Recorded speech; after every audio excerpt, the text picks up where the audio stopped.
All right, here's the Sam the Sham. Y'all know, everybody remembers Sam, don't you? Domingo. Well, let's wait. Here we go. You ready for it? Here's our timeout for the Sam the Sham pop quiz. What's Sam's real name? Anybody got that? I got it. No, you can't talk.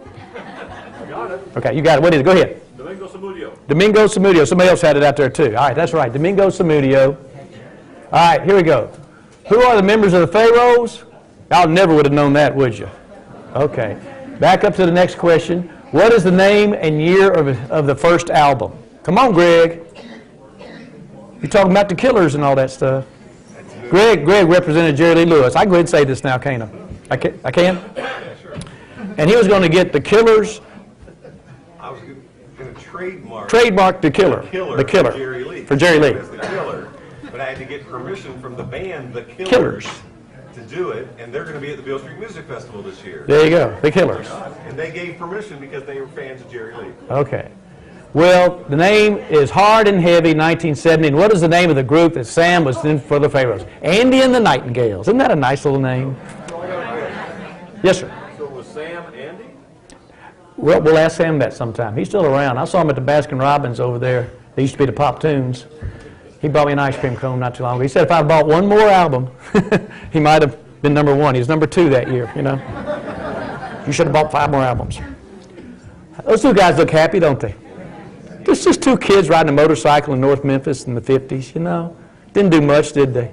And, of course, George passed away last week. And like I said, Elvis paid for his nose job, if you saw him in later life. But they were great friends, and George was really loyal to him. I had the privilege Sunday night after I was Duck Master Sunday, but Dave Brown came to the Duck March. And come on, we got this little reception up here. Gosh, it was Mark James and T.G. Shepard and Priscilla Presley and Jack Soden and Jerry Schilling. Hadn't seen Jerry in a while. He looks just the same as he did in high school, you know, same hair and everything. Got to just touch some of that royalty. And see, it's got Go Ogle right there. See, I'm going to sue him. Go Ogle. Y'all know how to pronounce that right, don't you? Do you see it any different? Do you see that any different than Go Ogle? How about these guys? Now, this is back in 2013. That's George, that's Red West, that's Mark James, and that's John Bramlett right there at the Humes when we dedicated the Humes March. So I took the picture. I had the privilege to stand on stage here. I took the picture of them, you know. And they were singing Old Chip. We call them the $20 Quartet. They were terrible. They were terrible. Old Chip's it's about as hard to sing as the national anthem, you know. I put the books up early and left it sitting for a while because last time I forgot to put the books up, I think. But these are, if you want to take a picture of that, or I can send it to you. But I got two slides of books, so just different kinds of books that I think are really good. Lost Revolutions by Pete Daniels. And it's the same Pete Daniels plural here. I got to talk to my typist about that. But Rock and Soul Social Crossroads is the basis of the Memphis Rock and Soul Museum story. And then Lost Revolutions, the South in the 1950s by Pete Daniels. You want to hear something about the South, not only about music, but cotton and desegregation and farming and all these things. It is an incredible book to read. And I'll use a lot of that in the Black History, Black Century talk I'm going to do soon. Of course, Robert Gordon, he's an MUS boy. Beale Street Dynasty by Preston Lauterbach. You want to talk about Crump and church and music and vice and crime and prohibition and all that stuff in the middle of the century. That's an incredible book there. This, and what I'm going to say right now, this talk is going to go basically from W.C. Handy, basically from about 1900 to about 1975, okay? I'm not going to be talking about Big Star today, okay? Although they're my friends, and there's a book right there. But Jody and Big Star, I'll tell this story. Jody, the drummer, when we were 12 years old, he was the catcher and I was the pitcher, and he caught the only no-hitter I ever threw in my life at Cherokee Park that day. We still tease about that. And then Andy Hummel and Chris Bell both went to MUS. They're a year older than me. Andy's mother was Barbara Walker, you know, Miss America from Memphis. They named Barbara Street over there for her behind Rose College. And Robbie, who was my age, graduated with me, taught me how to tie a bow tie in junior high. I never knew Alex Chilton. But you know, Alex Chilton was in the Box Tops. Remember that song, The Letter? Give me a ticket. And somebody convinced him to say aeroplane. There's a whole story when you read these books about them, how things like that happen at American studios. Alex Chilton was a 10th grader when he sang that song. That is a man's voice, but that was a 10th grader singing that song in 1960. Apparently it was the first #1 song. 2 minutes to go? You don't have a 2-minute sign? Yeah, I know. So here's some of the covers of the books. This was actually the book with the exhibit Sam had up there at Nashville. And Memphis Going Down. This to me, and I think they're sold out at Novel and Burke right now, but you want to find a book about Memphis music in the middle of the century on up, Memphis Going Down, and it's James L. Dickerson, not Jim Dickinson that you know from production. It's a different, he's a writer for the Commercial Appeal and an author. That is my favorite book I've ever read about Memphis music right there. Memphis Going Down, and the incredible stories and the depth he goes into. This Saturday and Sunday, I'm the duck master at the Peabody Hotel. Y'all come. The history tour, 11:30. It's $10. It's a great tour because it's a great building. But it's a great tour. There's that piano right there, since this is a musical thing. That was made for Francis Scott Key in 1838 by the Canobie Piano Company. I'll finish the rest of the story when you come down there, okay? And then Mallory Neely, that house, the lecture series, Sunday, February 24th. She's got about 20 seats left. $10, I believe it is, to get you access to Mallory Neely. And if you've seen the picture of Mallory Neely, you haven't done yourself justice. You got to go and see all that three-dimensional. You know, it's just incredible. So that's 4 p.m. on that Sunday, February 24th. I'll do a lecture about Memphis in the 18th and 19th century, kind of like the Before Memphis lecture combined with the Historic Memphis lecture. We're going to specialize and customize for her at this certain time. There's a telephone number, 523-1484, and I'm sure it's memphismuseums.org, right, Steve? memphismuseums.org. So we're about there. And again, there's our generous sponsors again. I get that Zip and Pippin track out of your backyard, don't I? You do? That's Jake Shore. Jake Shore. Well, when you see Jake Shore about it, he's the one getting it. I'll see him too. It's yours. I understand, but you can help. Anybody want to go move 15-foot long thing of track from the Zip and Pippin? It's pretty heavy, folks. You ready, Steve? Ready? Ready? Okay. Ready? Yeah. So there's Memphis music, Willie. Steve. Anybody here know Jenny Ogle? Go ahead and Google. I do want to thank our sponsors again. Greg Erickson. Stand up. And there's Greg Erickson. Yeah. One of our trustees, Phillips Peterson. There's Phillips. And I don't think Vincent Astor's here. Usually when Vincent's in the room, you know it. Yep. You hear Vincent? You would never be quiet. University of Memphis. And our good friends over at Rhodes College, Communities in Conversation. There we go. There's all your sponsors. What? There's all your sponsors. I know, that's what I'm saying. Who's on first? Who's on first? So one of the things, there's a lecture at Mallory Neely House. Please do come. It's going to be great because of Jimmy. But also that house, a lot of people have not been in it, unfortunately. About 90% of the stuff in there is original to one of the 5 families that lived there. And that is really unusual among historic houses. So do yourself a favor. And Jim is going to be talking about Memphis music, which is probably, if you went anywhere in the world and said Memphis, the people would respond and say, music? So, over 1,000 songs that the Chamber of Commerce even knows of that have the word Memphis in it. So, let's go Ogle. Thank you, Steve. Thank you, Steve.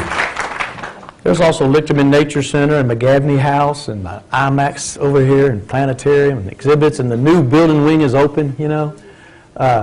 We're going to do Memphis Music History Day, and like I said, it's basically going to start about the turn of the century, last century, up to about the end of American Studios, because we just got through doing a historical marker about American Studios a couple years ago, and that ended up being a really cool deal. It's very unsung in Memphis, Tennessee. There's our sponsors. Okay, now, the bicentennial exhibit for Pink Palace opens March 2nd, Saturday, March 2nd, and Sunday, March 3rd is the free community day here from noon to 5. Free admission, right, Steve? We got him on the spot. Free admission right there. A lot of activities, 12 to 5. So be here for that, and you'll enjoy their new bicentennial exhibit, this being the Memphis and Shelby County bicentennial this year. And then our artifact of the day is actually a trumpet, an original handheld trumpet by W.C. Handy. It's on display right over there. Looks like it's kind of floating in the air there. I don't know how they have it suspended, but it's really cool. Anybody know W.C. Handy? You ever heard of him? Okay. All right. I went to Mississippi River Museum last year, and I just got enthralled by these sheet music covers that are in the music rooms of the Mississippi River Museum. By the way, it's still open in the summertime. You know, it's still there. But these are all W.C. Handy sheet music. So since we have that trumpet today, I just wanted to put those up. And some of these folks you can get these resources from that I use is Memphis Heritage, West Tennessee Historical Society, which is WTS-TN.org. We meet monthly.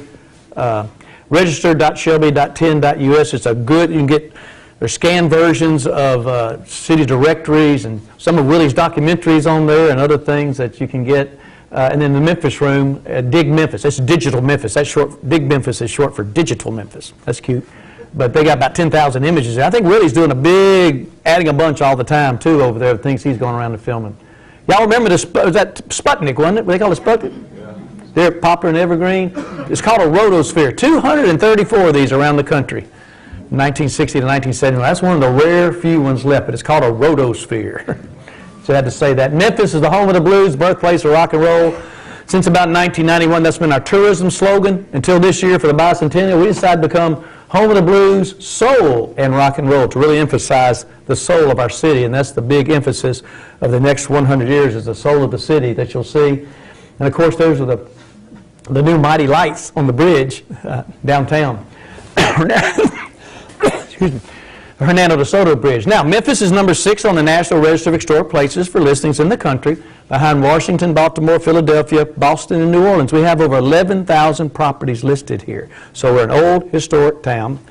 And the music portion here is, this is a quote. I was the opening director of the Memphis Rock and Soul Museum, and their quote was, "In the quest to identify the roots of America's music, all roads led to Memphis. The finest museum system in the world, the National Museum of American History." Look at that in our entire country, saying this is where it happened right here. And that was good. Also, Lieutenant George W. Lee, who was the mayor of Beale Street in the middle of the 20th century, his quote was, Beale Street was the main street of Negro America, a mile of vice and commercial ambition owned by the Jews, policed by the whites, and enjoyed by the Negroes. And that's kind of how it was business-wise. How the money flowed through there. And it was rough times. If you go to Preston Lauterbaught's book, you go to Memphis going down, you go and read some stories in the 30s, 40s, and 50s that will, well, we were the murder capital, we were the cocaine capital. I mean, there was a lot of things going on at Beale that made it attractive to people to come down, you know, and party. It was about 10 blocks long at the time, too. And see, it was a segregated city, and blacks couldn't go up to Main Street, but whites could go down to Beale Street and enjoy some of those things as well. So W.C. Handy was born in Florence, Alabama, went through Mississippi, got influenced, came up Highway 61 in 1909, came to Memphis, came into Beale Street, and he was hanging out at a place called Pee Wee's Saloon because it had a public payphone he could book his bands on, and he could write music and in between. And so he got approached by the Crump organization to write a song for Mr. Crump while he was there. There's a historical marker for it. Right there at Beale and Hernando, which is now Rufus Thomas, and now it's the Tin Roof is there now. It used to be Hard Rock Cafe. And he got approached by the Crump people about to write a catchy tune to bring attention to the man running for mayor. And that was in 1909. It was called Mr. Crump, as you can see right there. And Mr. Crump in 1912 became the Memphis Blues, and it was the first blues song published in the history of our country out of Pace and Handy Music Company, which is at 392 Beale. It's right across from Beale Street Baptist Church. That's where Robert Church had an office, and that's where Mr. Handy had his publishing company till he moved up to New York City. There's the bank, right, the building, the sign for it right there on Beale Street. Also, the Falls building had the artesian roof garden right there at the top. And like we had the Balinese Ballroom on the Claridge House, we had the Skyway room at the Peabody later on. And he premiered the St. Louis Blues out of that room in 1916. That building's right there at front and court. There's another image of home with a Beale Street sound, W.C. Handy. Now, in Memphis going down, this is what James Dickerson said, and this is a real key right here, because Handy was trained classically in European music. W.C. Handy didn't invent the blues. His accomplishment was to merge black folk blues with European instrumentation and harmonic structure. That union created a new musical form, one that combined the raw energy of his African heritage with the stoic discipline of his European-influenced education. He was glad to get away from home to go and play the blues, you know. And that's kind of what you got when W.C. Handy put it all together.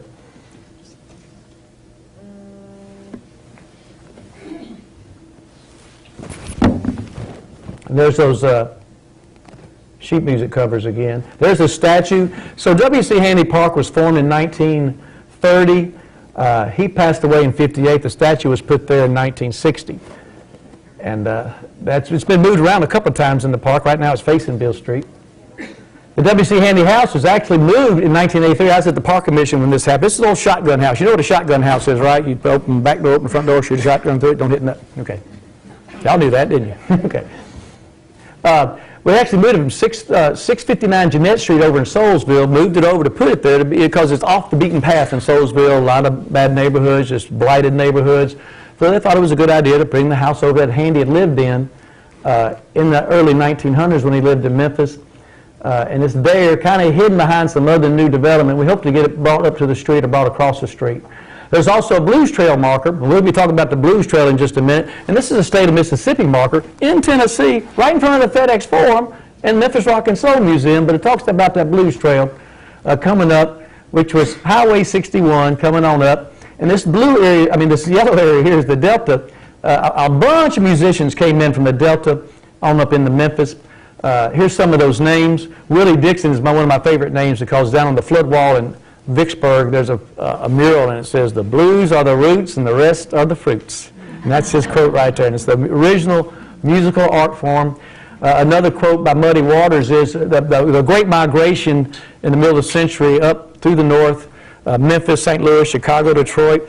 Muddy Waters said the second largest city in Mississippi was the south side of Chicago because so many Mississippians are up there in Chicago. Of course, you got the Chicago blues and all that. But this is when you look at the Arkansas music trail as well. That highway went both ways, So coming across the bridge into Memphis, you see a lot of these musicians who came into Memphis. Again, Memphis was the center of everything for 200 miles. Music, social, business, shopping, banking, agricultural, everything. A lot of these, like Al Green from Forest City, and people like Levon Helm down there from near Helena, Turkey Scratch. Sonny Boy Williamson, coming in from Arkansas into Memphis as well. And so over by the National Civil Rights Museum, right there at Main Street, looking down to Mulberry Street there, across the street right there at 423 South Main is the Blues Foundation. And there's a historical marker, again, a second one from Mississippi, right at the Blues Foundation, because they're the clearinghouse for about 200 blues societies and organizations around the world here in Memphis, a great organization. And these markers have a unique feature on the back, a lot of graphic details on the back as you go through, unlike some of the markers we do nowadays. A little shape of a piano right there, little patio. And there's the Blues Hall of Fame. Here's the sidewalk right here with records on it. And then, of course, you got in all the galleries inside, and of course, all the events, the Blues Music Awards, the education programs, the health care, and all that. And there's a sidewalk. And here is little Milton Campbell sitting on a park bench in Tom Lee Park with his Gibson guitar watching the Mississippi River go by. Except it's on Beale Street and not in Handy Park because they probably have to get moved or Memphis May or something. But so they put it right in front. And you can't believe how many Europeans or how many visitors come to that place, sit down by Little Milton, get their picture made with that right there. But it was inspired by Little Milton's Think of Me album, and it's from his friends at the North Atlantic Blues Festival in Rockland, Maine did that, not local folks, It's just incredible. Bobby Boo Bland is right up the street there, right at MLG&W property across from Hotel Chiscomb. Bobby Boo Bland, born in Barrettville. He's in all sorts of Hall of Fames here. There's two historical markers out there on Barrett Road, right? Here they are right here. This is a Bobby Boo Bland that was dedicated there. There's a Paul Barrett marker there as well. But this is there's two-sided marker there in Barrettville in the Rosemark area. And then we go skip to the 1920s music. We had this slide up the other day when we were talking about the 1920s. Furry, Minnie, Sleepy, and Abe. Which one is these? Not like the others. That was funny then. It's funny now, isn't it? But it's Abe, of course, who was Abe Fortas, who later on, a great fiddle player. Fiddling Abe, prodigy at age 13, went to Southwestern, went to Yale, got a law degree, and became a Supreme Court justice out of Pontotoc Street in Memphis, Tennessee. And that's old Fiddlin' Abe right there. That's a good one. Memphis Jug Band. Now, when we talk about the blues and the jug bands and the poor people, you got to think that migration coming up Highway 61 was the music from the Delta, the field hollers, the work songs, the spirituals that became the gospel, the blues, the country all that came into Beale Street and mixed up with white and black people and became the rock and roll at Memphis Recording Service and Sun Studio and soul music at Stax.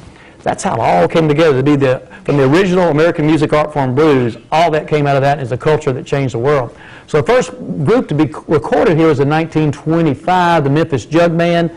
And they called them a jug band because they mainly didn't have instruments. They couldn't afford instruments, so they had jugs and washtub bass, comb and spoons. I played spoons at a camp skit in high school, you know. But you can make some music out of all that. And then you got the music of the 1930s, Jimmy Lunsford and Memphis Slim. Jimmy Lunsford was a teacher out of Manassas. Memphis Slim was a great musician. And then Furry Lewis in 1927 actually recorded songs in a room at the Peabody Hotel. And it was actually a CD that the Peabody has published, all these songs they recorded. Furry in 1927 in the Peabody Hotel. Didn't get desegregated until 1961 or 62. That was done by the Smithsonian. Here's Beale Street way back in the day. People coming in. Schwab's has been there since 1911 at that location. Been on the street since 1876. Same old crummy floors, same old crummy merchandise. You know, if we don't have it, you don't need it, is what they say. It's a great institution there. Handy Park, 1930. There's music in the park. There's at Beale and Hernando there. It's now Rufus Thomas Boulevard. There's more music in the park. Music on the street corners on Beale Street. Music in the clubs. We got the Chitlin Circuit, which all the, like in Clarksdale and Greenwood, all the little juke joints they'd go to, they call it the Chitlin Circuit, traveling around singing. Then the Peabody Hotel opened in 1925, and then you had the plantation roof parties, and then the Skyway room, there's Furry Lewis. 1955, we got a receipt, and I'll show it to you in just a minute, that Elvis had signed, and then Neil Diamond in Sweet Caroline. So there's the Peabody contribution. Here's a receipt typed on Hotel Peabody Stationery that Elvis signed for his first RCA recording contract, and Vernon signed right below it because Elvis wasn't 21 yet. We got that on display in the memorabilia room there. We say that in the narrative every time. Right there in the lobby, that was signed. Elvis recorded 10 songs at Sun, then went on to RCA, and then went on to California to do 33 movies in 10 years. Pretty good schedule. And then that's where it's on display right there. And then, of course, Neil Diamond was there in '69 waiting Elvis out at American Studios. So he wrote the words and the tunes for Sweet Caroline were written in the Peabody Hotel, recorded at American Studios later on. And that's a whole other story right there. It's one of our favorite songs. Skyway Room in 1939 came along. It was known as the Regency Room at the time to start out with, but they had to have an indoor place on the roof. So it was one of 3 rooms in the nation to broadcast swing music over CBS radio network nationwide in the 1940s. New York, Los Angeles, Memphis. That's a pretty prestigious thing to say right there. Here they are. Here's some interior pictures. The big bands would play. The people would dance. It's a very nice room to this day. About 200 events a year in the room to this day. Guy Lombardo, Tommy Dorsey, Ted Weems, the Andrews Sisters, Les Brown and the Band of Renown, the Glenn Miller Band, all those bands. And Sam Phillips was an engineer there. He told us he was an engineer, and those same old musicians for 10 years were playing that same music, and they all turned the pages at the same time. It was just so boring to him that he had to go down to Beale Street and get caught up with the blues. You know, it was just so boring to him to be there. Plantation Roof, Dinner of the Month, dancing on the roof. How many of y'all went out dancing on the... Oh, we got a few here. All right. Well, every Thursday night from April to August, there's the Peabody Rooftop Party. We call that a meat market and a meat market right now. About 1,000 people up there. Cotton Carnival in the 1930s, the fireworks show, the Cotton Maker Jubilee, the Segregated Society, all the royalty, all that pageantry happening with music and parades downtown. The Overton Park Shell, 1936, opened up as a band shell, one of those, like 30 of them around the country during the WPA program. Now it's the Levitt Shell, obviously, and just 50 free concerts a year. Just an incredible program. I ran the Shell from '79 to '83 when I was at the Park Commission as a special events supervisor, and got to meet a lot of cool people during that time with the Memphis Federation of Musicians, one of the oldest musicians unions in the country, maybe the oldest, I think. We dedicated a historical marker there a couple of years ago for the Overton Park Shell on one side, Levitt Shell on the other side. And Robert Gordon came and did a lot of the research, and he didn't get the memo about what to wear to the marker dedication. That's right, the great author Robert Gordon right there.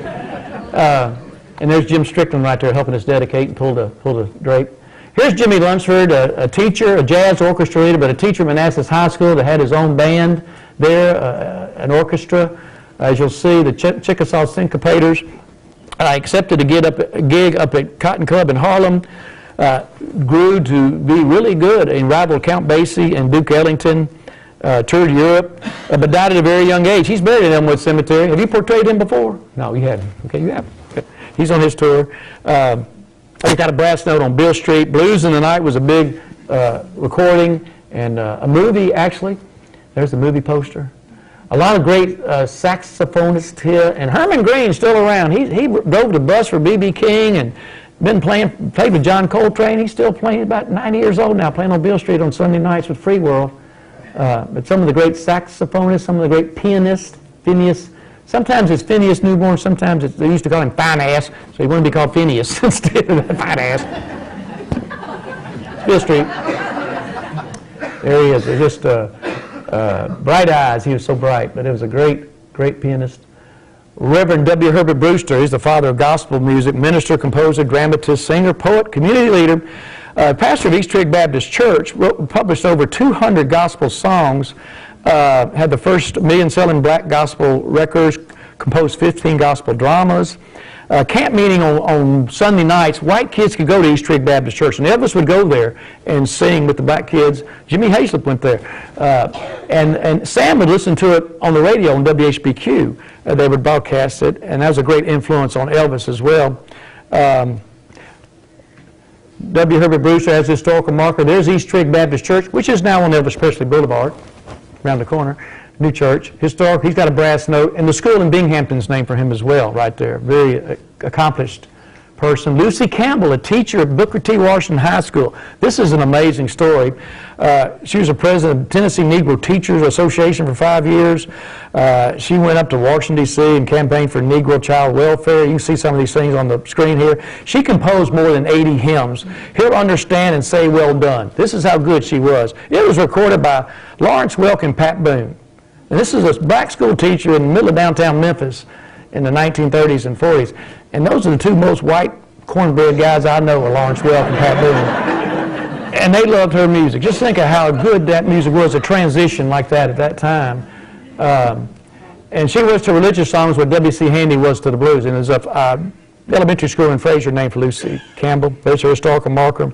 WDIA, the first all-black formatted radio station in 1948 in the world, out on Union Avenue, according to my friend Mark Stansbury. But the historical marker is down there on Union Avenue at 112 where they were. They moved around a lot. I think they're out in East Memphis now. Now, Mark's sitting back right over there, and he's pointing at a bunch of people he knows in this picture, I know. But the Goodwill Station, like we said, all in the community. Nat D. Williams was the first DJ to go in there, and of course Rufus really helped B.B. King get started singing jingles there for Pepticon and things like that, and helping down on Beale Street in the Midnight Rambles. Nat has a historical marker on Beale Street, which we finally got turned the other way, so all the markers on Beale Street go the same way now for the first time in about 30 years. A.C. Luhah Williams and the Teen Town Singers. Anybody heard of the Moon Glow Girls? Somebody's asking me questions about that. We got to find out about them. Rufus Thomas got a marker down there on Beale Street, the world's oldest teenager, let's say. You think B.B. and Rufus liked each other? I think they did. There's old young B.B. King right there. There at Midnight Rambles, where the white folks could go down and watch the music on Beale Street. There's Rufus. Rufus knew W.C. Handy. He had the first hit at Sun. Bearcat, he and Carla had the first hit at Stax, Cause I Love You. Nobody can say that but Rufus Thomas. He loved being Rufus Thomas. Oh, there's Mark Stansbury. Stand up, Mark, just for a second. I want y'all to recognize Mark right here. A good friend. Now, we say for over 50 years. It's actually over 60 years. I was being polite, Mark. You know, it's about 75 years you've been there, hasn't it? Okay. No. But he's been assistant to several University of Memphis presidents, the governor, all this, but it's over 60 years, and the gospel show's on at 3:30. I got it on at 2 o'clock, but it's on 3:30 every Sunday afternoon. Still going, right? Mark Stansbury, just a legend in our community here, and we thank Mark. He's on the Shelby County Historical Commission, too, as well. Plastic Products Record Plant. Everybody, what the heck is that? Well, you've been on Chelsea Avenue, right?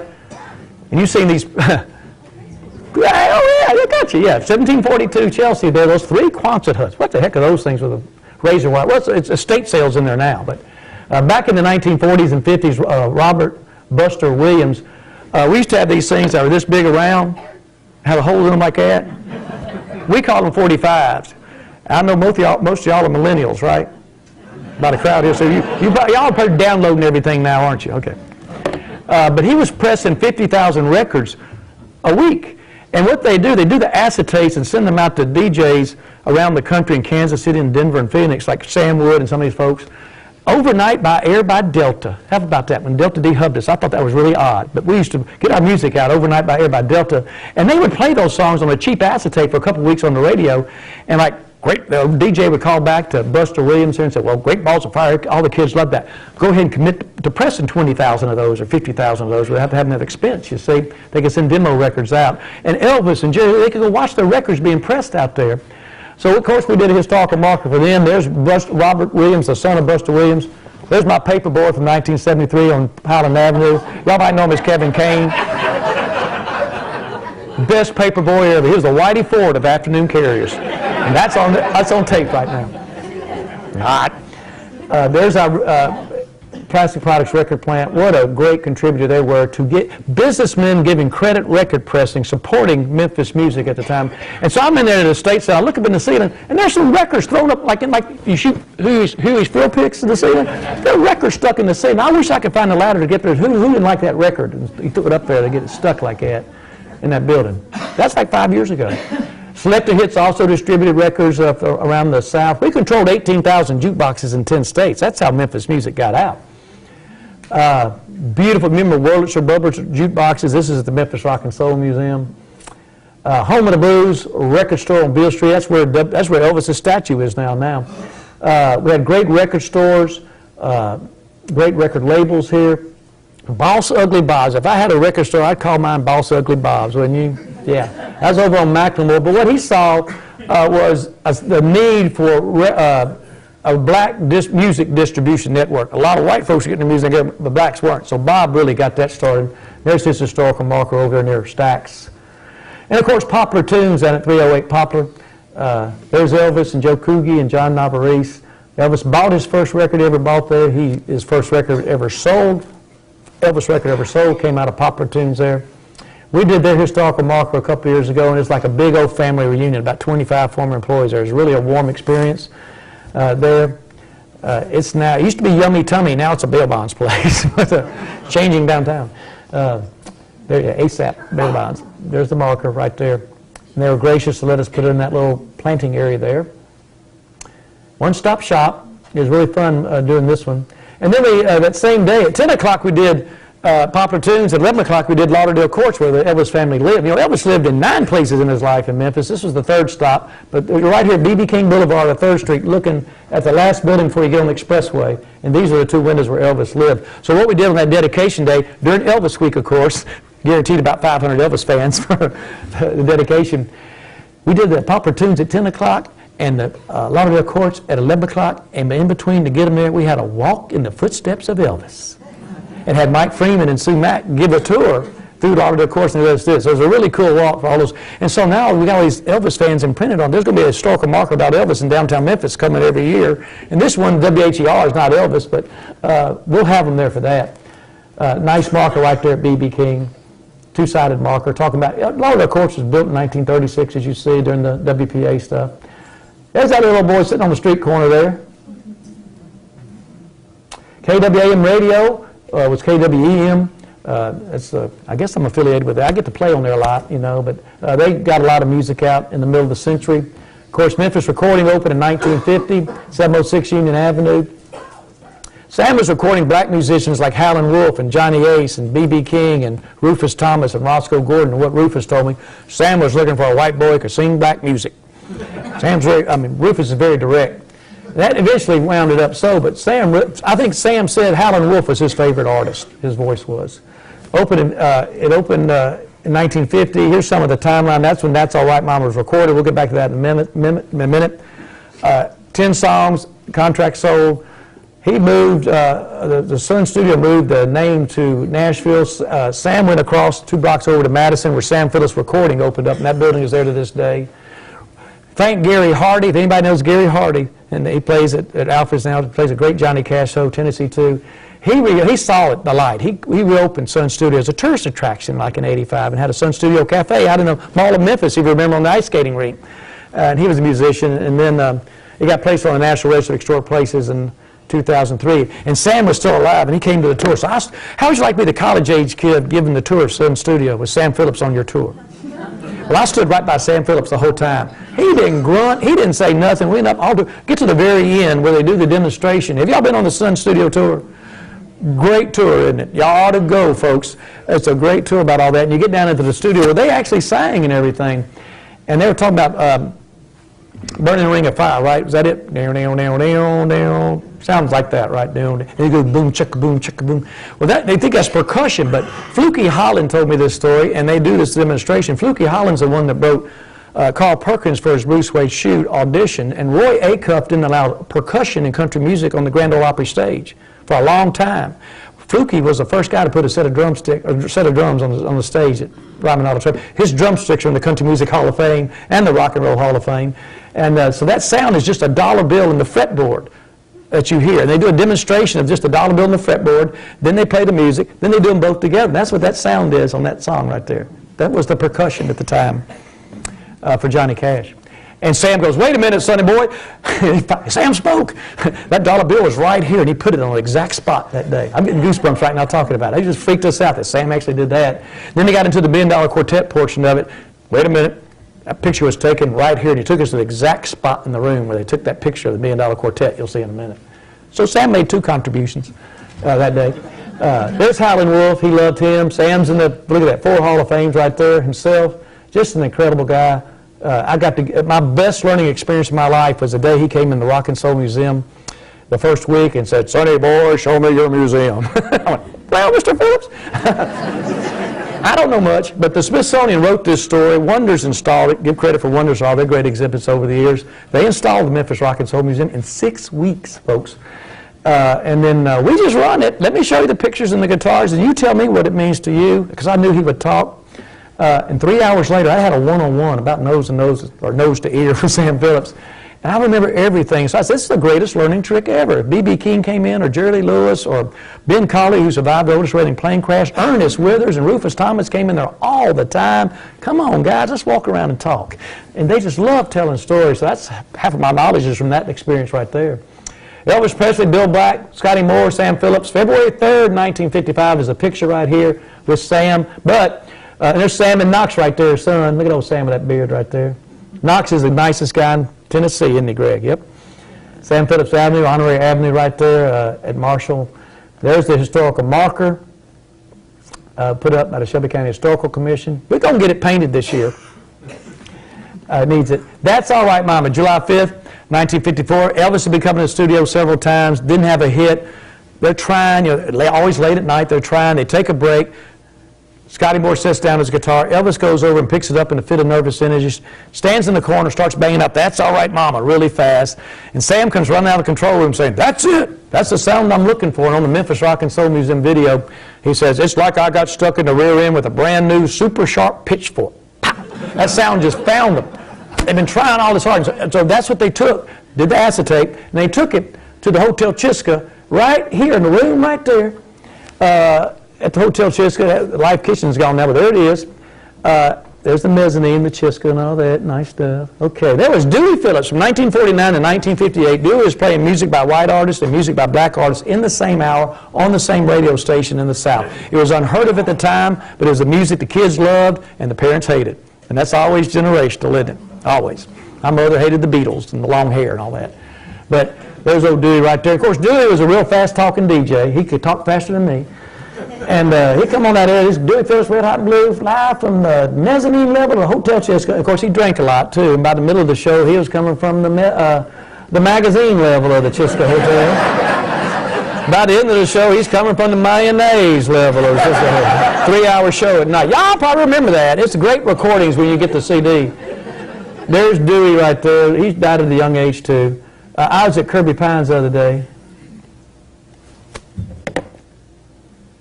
Something ain't moving, Willie.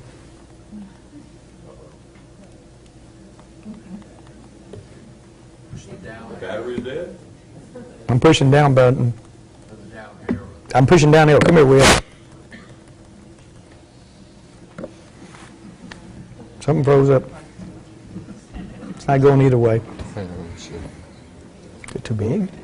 Nope. It's thinking. It's thinking. So, Dewey had to play that song 15 times that night because the kids kept on calling in. That's the first time an Elvis record ever played over the airwaves there at the Chisco Hotel, July the 8th, 1954. From the Hotel Chisco. And so later on, Memphis the Musical is a Broadway show, a Tony Award-winning Broadway show. Memphis is the only city in America to have 2 Tony Award-winning Broadway shows to its name. Memphis the Musical and the $1 Million Quartet. Jerry Lewis, Johnny Cash, Carl Perkins, Elvis Presley. And it's the only city in America, like Steve said, to have its name in over 1,000 song lyrics. I guess the microphone works, doesn't it? 1,000 song lyrics. No other city comes close. You add up New York, Chicago, Nashville, it doesn't add up to that at all. And so people love writing and singing about Memphis. I'm trying to think what the next slide is now. Hang on. I had to. Okay. Well, we'll take, stop there. Let's take a pause for the calls. No. Question? Addition? Subtraction? Wake up! No. Yes, sir. I know you'll talk. Come on. Jimmy. Yes, sir. Phil Pichette with the Mount Zion Memorial Fund. We're going to be honoring a piece of Memphis music history at Rose Hill Cemetery on March 9th at 4:30 p.m. We're laying a marker for one that went missing for Charlie Burst of the Memphis Jug Band. Okay. Bill Shane's only partner that stayed with them for life. What cemetery? Rose Hill Cemetery. Okay, down on Right off of Elvis Presley, right near those railroad tracks in South Memphis. Right. March 9th, 4:30. Mount Zion Memorial Fund. Check the website of the Facebook page. It's on the east side of the street. Yeah. And across the street's Mount Carmel Cemetery. Yeah. That's where Tom Lee's buried. Where Try to Furry find- Lewis, try- Frank Stokes, and Lucy Campbell are there. Look at that.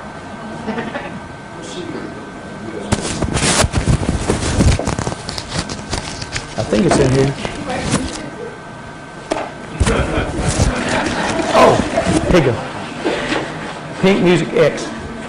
Actually, these are actually refrigerated magnets from the Delta Everything Southern. I was going to get to Willie today. Hey, here's a cool little deal. We'll tell this story right now. Huh?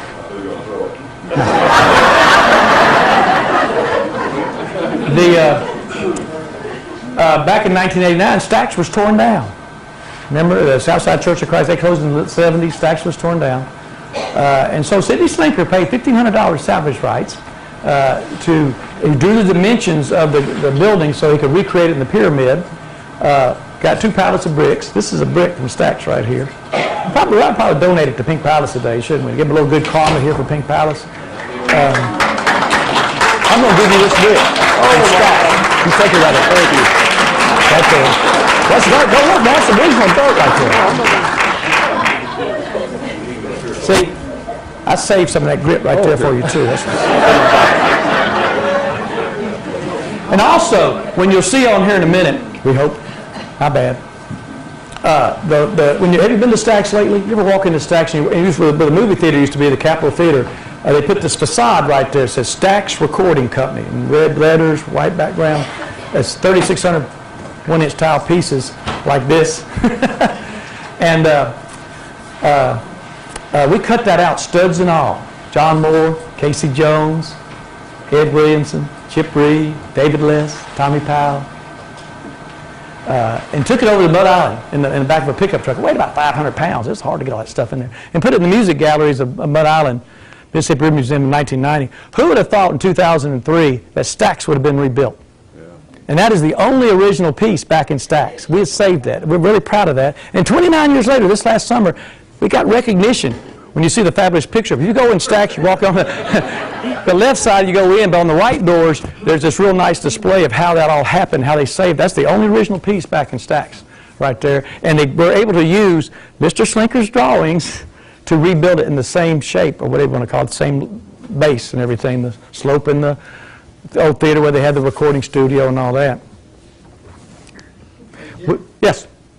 Was Memphis recording in competition with the recording studios in Muscle Shoals? Yes and no. Right. I mean, yeah. And no. We dominated. No. There's great recording going on in Muscle Shoals and Florence. And I mean, and one slide I put up is about the Memphis music tree.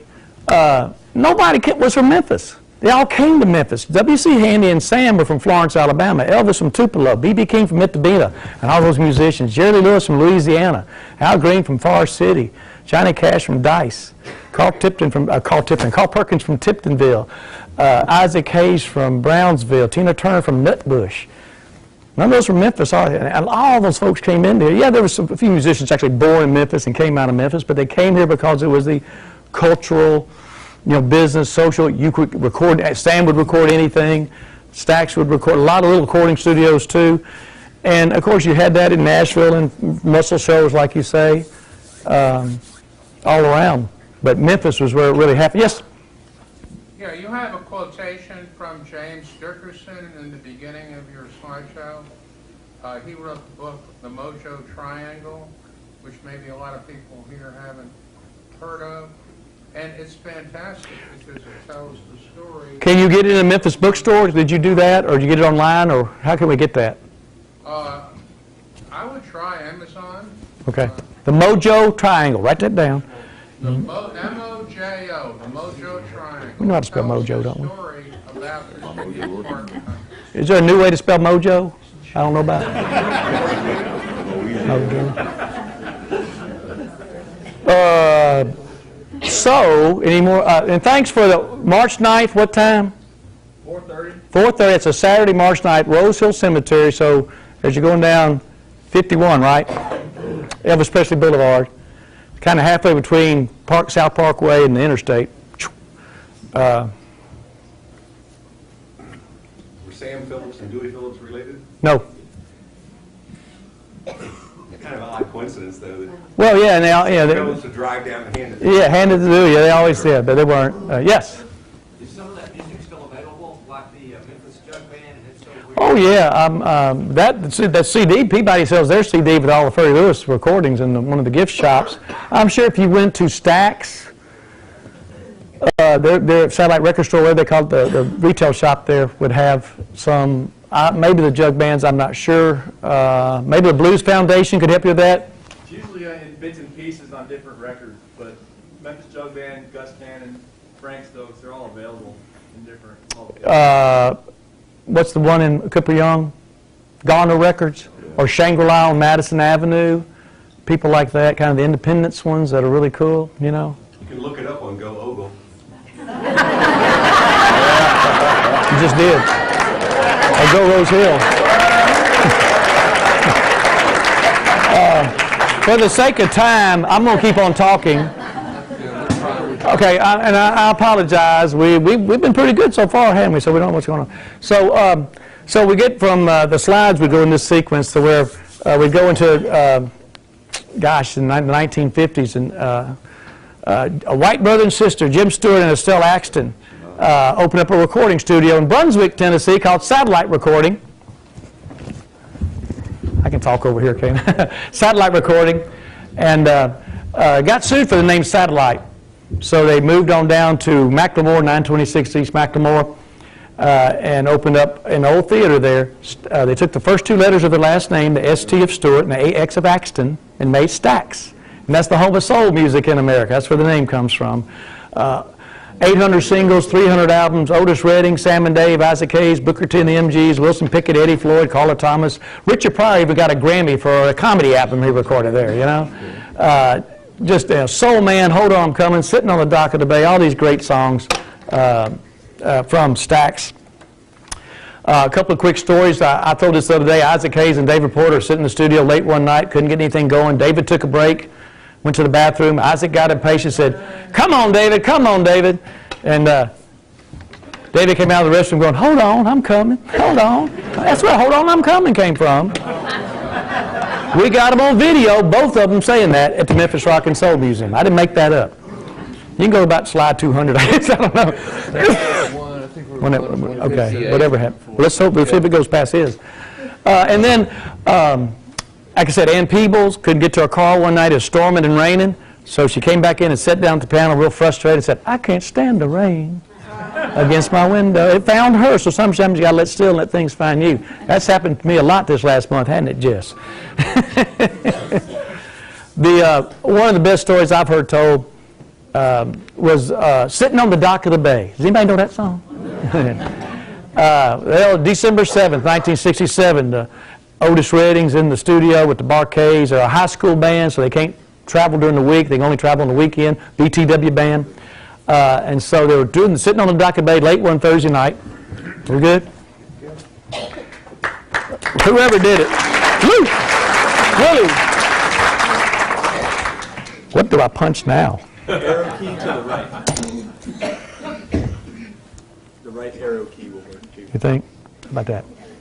Okay. Well, we'll circle around to it real quick. Let's just go through the slide.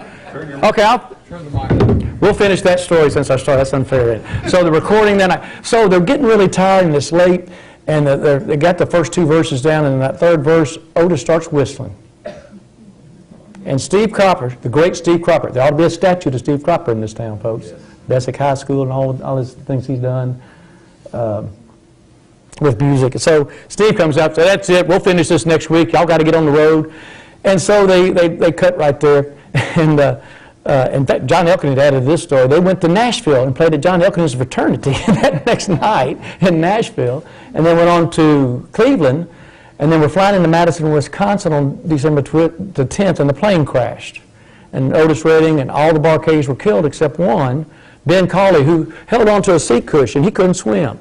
And he survived. James Alexander, who was a Barkay, and Mrs. Redding were in another plane following them in. So they saw that wreckage, and Otis Redding. So they come back. Well, they don't have Otis to sing the last verse. So that's why you hear the whistle part in the song, whistling out that song. He died in between all those. Well, didn't die between them. He died when the last time he recorded. And that's why they left that in there. And he's on the Sausalito Bay heading towards the Frisco Bay. Because they played a lot out in California. Again, black and white bands weren't accepted real well, or black bands too, in the South during that time. So they went to the East Coast and the West Coast. So you see a lot of those Monterey pop festivals where a lot of Stax artists are on the posters and everything. So he's out in San Francisco a lot. He was just a truck driver that came into town there. So they went to March of 1968. It was the #1 song in the country. April 4th, Dr. King gets killed, and things really start falling apart at Stax after that. So there's that rock and roll tree right there where they all came from. Real quickly, since we lost some time, Elvis, if we can be any quicker, huh? Elvis, like I say, 33 movies, 18 #1 singles. That's September 9th, 1950 on the Elvis, on the Ed Sullivan Show. That's like triple Super Bowl numbers. How many people watched that from the waist up? We got it from the picture in the Lansky Brothers from the waist down, if you want to come to Lansky Brothers and see what his legs looked like. And the jacket. He came in that summer to Mr. Lansky and said, Mr. Lansky, I'm going to be on TV, but I got a problem. I don't got anything to wear. Like, right, con man.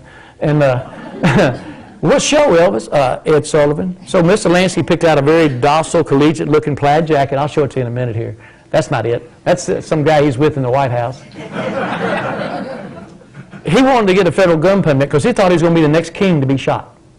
And when he was in Las Vegas, he'd wear a gun behind his cape in the belt right here. Now you imagine, and two of the guys, back musicians, were just fake. They had guns on the stage. Now can you imagine somebody stood up in Las Vegas in a show and shot at Elvis, and Elvis going to return fire like a? Imagine what that would be like.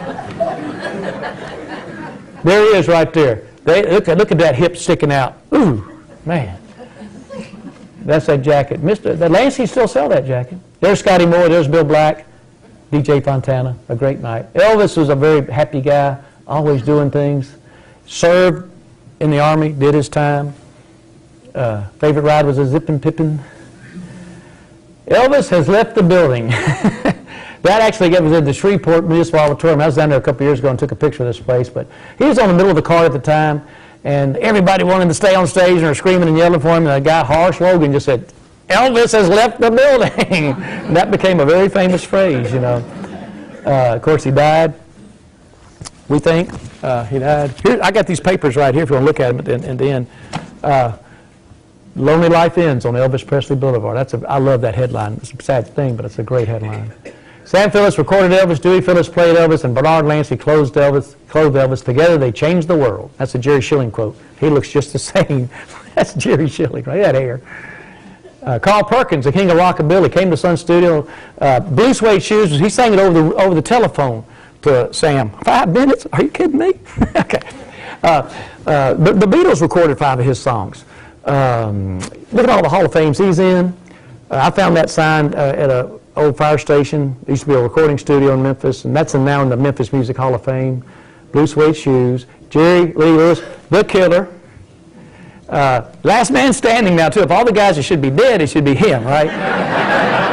And one of the people I met at the Memphis Rock and Soul Museum, Phoebe brought this young lady in, older lady in, short, showing them all the exhibits. And, oh, look at here, that's where my daddy is the bass player, but the father-in-law.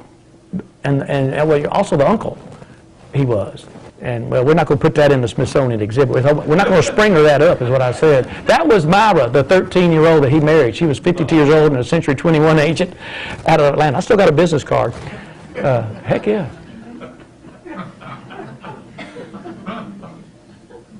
All right, Johnny Cash, the man in black. Hello, I'm Johnny Cash. Go over to Dice, Arkansas. Go see the Johnny Cash Boyhood Home, the Dice Cottage. It's only 45 minutes up the road. Cool little restaurants to eat around that area, Wilson Cafe and places like that. Look at all his Hall of Fame. He wrote over 1,000 songs in his life, Johnny Cash did. He went into Mr. Lansky's, had a Prince Albert can, said, I want to look like that. That man in black on the Prince Albert can. Mr. Lansky put the black on the man in black. He put the pink and black on Elvis when men didn't wear pink and black in the 50s. We dedicated a historical marker here at Galloway United Methodist Church. A couple of years ago in the Abbey, where he played his first gospel concert, about 10 songs for the pioneer class down in the basement there. There's going to be a statue put up to Johnny Cash over in that neighborhood soon. I've seen the clay mock-up of it already. Thank Mike McCarthy, if you know Mike McCarthy and that group of folks. Thank them. There's the historical marker. I know we're going to go fast, folks. There's our dedication. There's Fluky Holland right there, one of my heroes. Roy Cash, Johnny Cash's nephew, whose daughter was Miss America. Kelly Cash from Memphis. There's Mike McCarthy right there. Doing our dedication. There's the plaza, what it's going to look like by the church there. WHER, the first thought. So in 1948, we broke the color-bearing radio. In 1955, we broke the gender-bearing radio for our country. Right there in 972 South 3rd.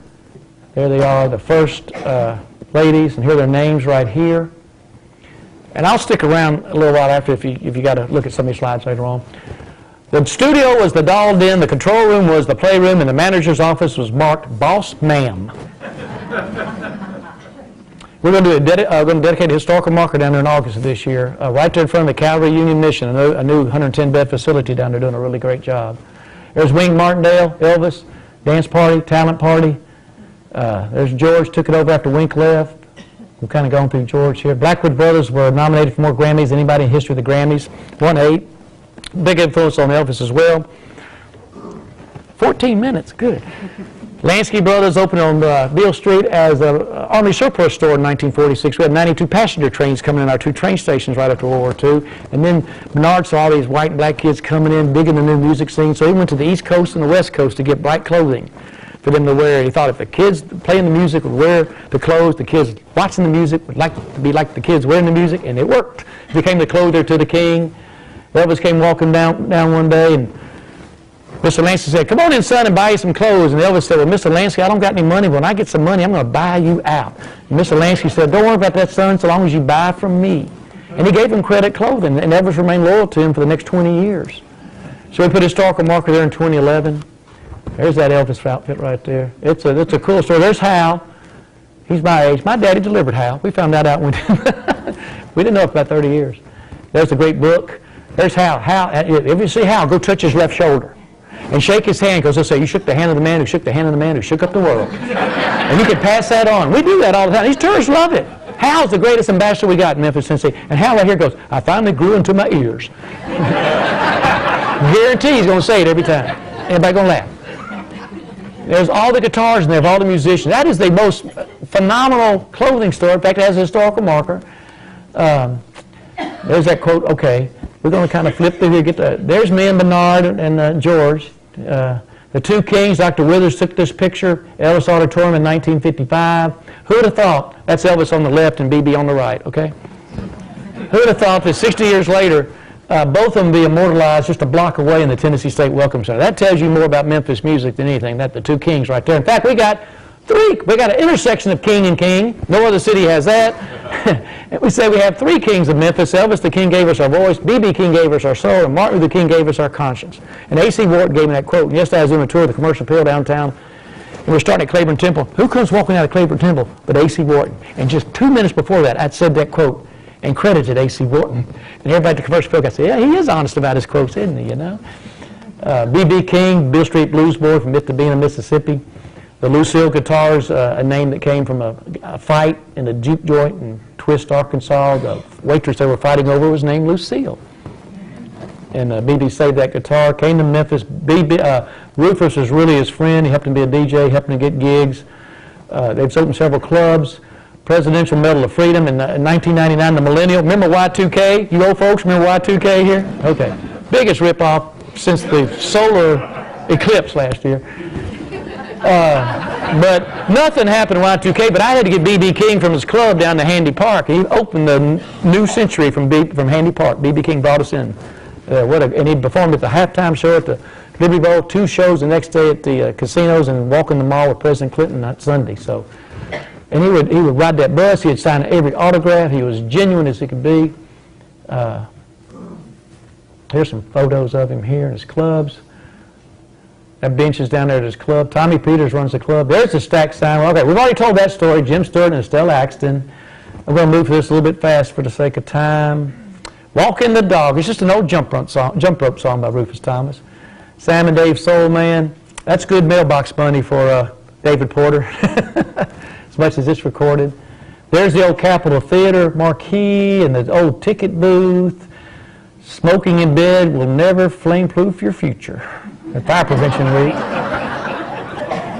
There's Stacks before after it's rebuilt. Here's Ben Cawley playing the trumpet. Now, Ben Cawley survived the Otis Redding plane crash. Where did he play for the next 30 years? In the airport bar, the booze, in the Memphis airport. If I survived a plane crash, I would not go near an airport again, much less work there.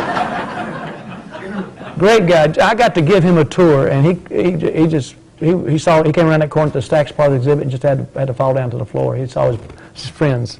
You know, such a nice man. He passed away all these great performers and songs. The one that sold the most records was Gene Knight, Mr. Big Stuff. What? Remember that song, Mr. Big? Who do you think you are? Oh, man. There's the numbers. Stacks with 200 employees, was the 5th largest African-American business in the United States at the time. And recording was the number 3 industry in Memphis when you got Sun, Stacks, American, and High real quick. There's some guys. You know, blacks and whites in the studio together. There's Booker T and the MGs. There's Al Jackson. There's Steve Cropper right there. There's Duck Dunn. Blacks and whites working in the studio together when they couldn't go to a lunch counter together. Isaac Hayes, Sam and Dave, Steve Cropper, Duck Dunn. There's Isaac and David Porter. We told the Otis story. Barcades are the biggest hit at the Grammys every year when they were out there. Ben Cawley's the one that survived. Like I said, here's the names of the other ones that died in the plane crash. Isaac Hayes was Black Moses. He went from Shaft to being Chef. Remember that on South Park? But he wanted to be Shaft, but he already picked Richard Roundtree to be Shaft. So he wrote a musical. He's the first African-American to win an Oscar and a Grammy for Best Motion Picture Soundtrack. And the last one until like 2007 or 2008, Greer, you correct me on this, but the next group was 3-6 Mafia. It's Hard Out There for a Pimp. Remember that? Hustle and Flow. Is that right? No, Greer, not Greg. Greer's going to, you got it? No, you don't got that one? You don't got it in your music? Okay. Isaac Hayes. First gigs at Curry's Club, still up there on North Memphis, on North Thomas. He's got historical marker Manassas. All of his songs and everything, Hold On, I'm Coming, Soul Man. Just first African-American, there I go. Voice of Chef, Rock and Roll Hall of Fame, Black Moses. I got to do some book signings with him. There's Sam and Dave. 10 top 10 singles, 3 top 10 albums, 13 straight appearances on the charts. Sam is still alive. Little Milton, B.B. King, Albert King, nice picture there. Staple singers, somehow in an airplane. Carla Thomas, guys, I saw her last Tuesday night at the Holiday Inn on Central. She's the nicest lady in the world. B.A.B.Y. Baby, Gee Whiz, remember those songs? Booker T and the MGs. Booker T still playing. Rufus, in this scene right here at Watts Stacks in 1972 at the L.A. Coliseum, his first line was, 100,000 black folk together, nobody's been shot yet. Right, Mark? Rufus could get away with it, couldn't he? Only Rufus in his hot pants like that could get away with it. He loved being Rufus. There's Jesse, there's Al Beale, there's Stax and the Demise. Rebuilt, it took us a while to get that thing out of there. Thankful to John Moore. Stax Music Academy, the last 7 years, every kid that graduates from there has got a 100% ride to college. That's how good that academy is there, and the mentorship school, the after school.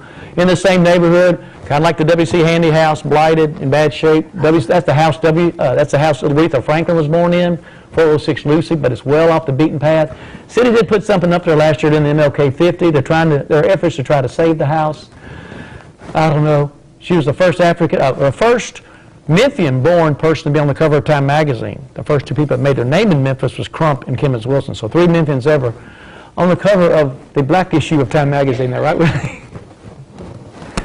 There's Al Beale and me right there. Al Beale wanted to find out who saved that thing. So I had to go over there one day. Al Beale used to be the CEO and president of Stax during the day. And his email address right now is iambusy@albell.com. So y'all make sure you email him tonight. Tell him I said that today to everybody. On Channel 24. But there's a little nice thing they put up right there. They put it on that side to give all these good people credit. Casey Jones, Susan Elliott, David Less, John Moore, Jimmy O. Tommy Powell, Chip Reed, Ed Williams. They were the one that got it done to save that piece of history, and we're really proud of that. The Memphis Horns, Wayne Jackson, Andrew Love. They were on, Wayne is buried at Elmwood. Soulmates, Best Friends, Peas and Carrots. It was a magical ride with him and, okay. There's the family together, Stax musical. That's Jim Stewart. Most of them are still, some of them are still alive right now. There's Estelle Axton, the Soul Man. Some of the great musicians that come out of there, and the whole Soulsville neighborhood. Willie Mitchell at 1320 South Lauderdale. It's now Willie Mitchell Boulevard. I think we opened up Pink 4, not Pink 4X. But Royal is there. Was former High Studio. Bill Black Combo, Ace Cannon. They actually started out of Popular Tunes. And then Willie Mitchell came on board and later turned to soul. And he recorded Al Green, Ann Peebles, Tina Turner in there. You'll see some of the images here. There's Ann, Tina. If you go up to exit 56 out to Nashville, that's Brownsville, go behind the McDonald's. There's a West Tennessee Cultural Center, a great museum about West Tennessee, and the Flag Grove School is there, and Sleepy John Estes' house is there. There's High, yeah. Book signings. B.B. King and Handy Park wearing short shorts there. Now, we got about 3 more minutes, okay? You thought Danny Thomas came here to open up a hospital, didn't you? Well, he got here and he found out Beale Street was named Beale Avenue by some of those mean white politicians. He didn't like that. He wanted it to be Beale Street. So he wrote a song called Bring Back Beale Street and placed it in made 2,000 copies and put them in jukeboxes. He played at one of his fundraising concerts, went to City Commission at the time to get it changed back to Beale Street. And they did. And here, that's not a real gun, by the way, but here's the Bring Back Beale Street. And there's Mayor Frank Tobey painting over Beale Avenue. Sometimes even the E was out of it. But all the east-west streets are avenues, and all the north-south are streets. This is the only street in Memphis that's east-west that's a street anymore because of Danny Thomas. He did open a hospital later on, I think, in '62. Real quick, the American Studios there at Chelsea and Thomas, 827 North Chelsea. Here's Chip Smoman. He had been with Sun and Stax and came back to town. 100 charted songs, 26 gold singles, 11 gold LPs. Son of a Preacher Man, Neil Diamond wrote that in Peabody. B.J. Thomas, Hooked on a Feeling, the Box Tops, The Letter Soul Deep, The Gentrys, King Curtis, Memphis Soul Stew. The last song recorded was Good Time Charlie's Got the Blues by Danny O'Keefe. I love that song. Sandy Posey, Born a Woman. There's the Box Tops, the first #1 in Memphis, according to James Dickerson. Elvis came in. What happened to Elvis? Well, the British invasion came in. He called Marty Lacker and George Klein. They said, come on back to American. It's right in your old neighborhood. A couple of years ago, Jerry Williams told me this, that they wanted to take George Klein down and drive through the neighborhood, and he said, wow, I've been trying to get out of that neighborhood for 50 years. That's what George said. But they went back and recorded 12 days, 36 songs in 12 days. Kentucky Rain, In the Ghetto, Suspicious Minds. It sold 40 million copies. He got 2 billion selling albums out of it. There's Elvis and Chips at American. We did a marker there. We really like it. There was a crowd that day, and Chips really felt good about that day. He passed away a couple of years ago, but it was a really great day in the heat. There's Chips in the studio. There he's on the Island Queen.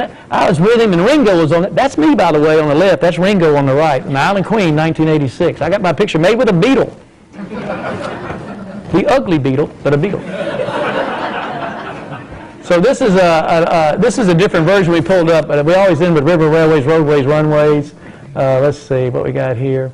It's not my regular ending. We switched programs. There's that line roaring right there. At the end of all, the home of the blues, birthplace of rock and roll, cradle of soul, crossroads of America's music, the home of the independent spirit. We're the center of the known universe, Memphis, Tennessee. There I am.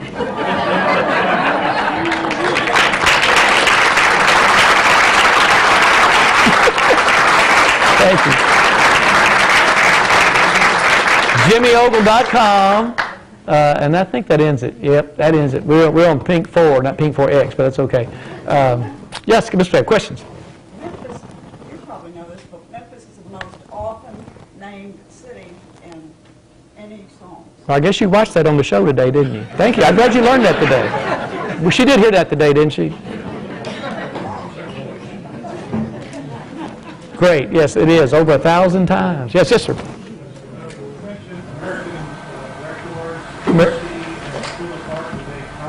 Yeah, they recorded there at 827 North Thomas.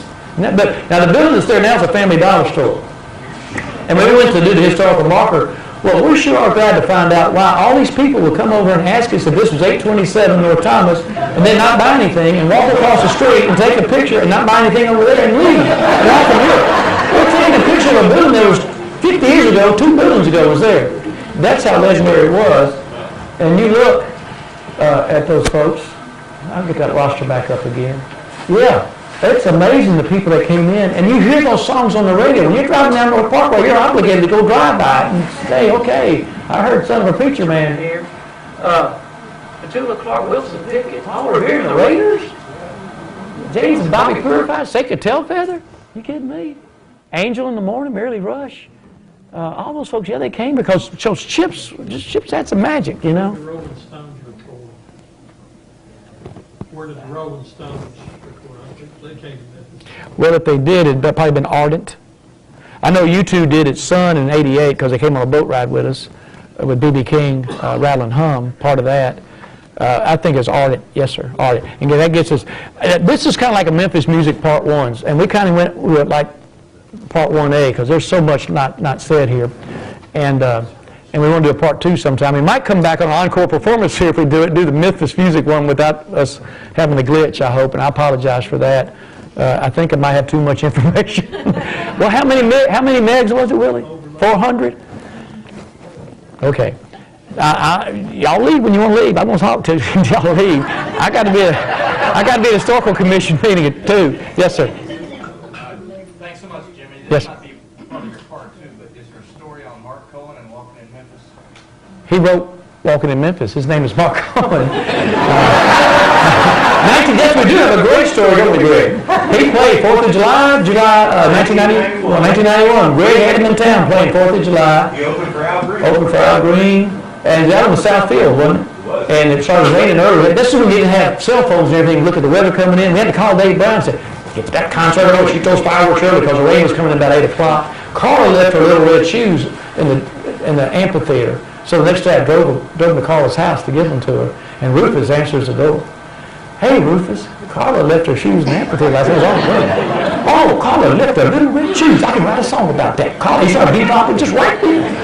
But we had Mark on in. I know a couple years ago he was in a real bad car crash. He's recovered okay. He came and was walking 10 feet off the Beale, went down to Hollywood. He's related, I forget the name, but related to the people who wrote Memphis the musical. Now, David Bryan, who's with Bon Jovi, wrote the score for the actual, not Rube Goldberg or somebody like that, a name like that. It's real familiar, I can't think of it right now. Mark Cohen's related to them too, and Memphis the musical somehow got some DNA and all that. It's a great song. I mean, sometimes it's so bad it's good, and it's so good it's bad. It's one of those songs like, okay, I've heard it, but when you think about it, when you hear it play and what it means and all the words, and it's just a great song, I think. And we're happy to have that song. Kind of like that last #1 song in Memphis that was in 1977 before Uptown Funk. Oh, y'all got Uptown Funk, don't you, by Bruno Mars, recorded at Royal Studios. Well, the last number one was Disco Duck. The worst song ever in the worst era of music era. Rick Dees was like a DJ for WMPS. He wrote a novelty song. They still helped him with it. And you can't play your own song on your own radio station, FCC violations or something like that. So he did and got fired, went to WMC or something like that, WHBQ. Played it, became number one in the country. He went to California, became Rick Dees Top 40. Got a horse farm in Kentucky. We never seen, but Disco Duck. And the whack whack. Now Bobby Manuel was on our show not too long ago, and he's on that song, and he was telling us that the guy that did the whack whack, he was like a 7-Eleven operator in West Memphis. You couldn't find anybody else to do a whack whack on the song with some guy from West Memphis said, "You can't make this stuff up about Memphis. Whether it's Civil War or civil rights or music or medicine, anything, you just can't make it up." And the music stories, the way music is inspired here and found here, people, the Mecca here, like in January when we had the Blues Challenge, and 900 people from 200 bands from 31 states and 13 countries and 5 continents come to downtown Memphis in January, 25 clubs and competition. And people come in from all over the country to be judges too. I've had friends that came up from Indianola to judge in this thing, volunteers, you know. It's a great deal. Any more questions? Yes? Sit long. Everybody knows R5, don't they? I can say this. About 2015, Main Street, Collierville was the #1 Main Street in America as voted by Parade Magazine. She was the executive director of Main Street, Collierville, former chair of the Chevy County Circle Commission. Now you can ask a question, Laura. Thanks for coming. Yeah, I just want to make a statement, and I just want to thank you for all your knowledge that you share, and you're going to be tremendously guests. I'm going to be around. I didn't die. You're not. But thank you so Thank you. much. I know where you're coming from. Thank you.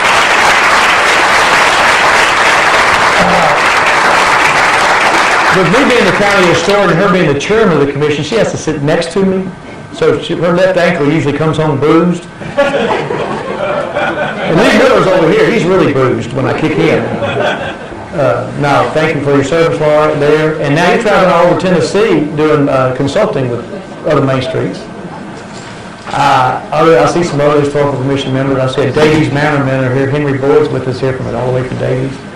I'll shut up, I'll go, but I'll stick around and talk later on. And maybe we'll have to replay this show sometime because it messed up in the middle there. Okay. See you later. Thank y'all very much.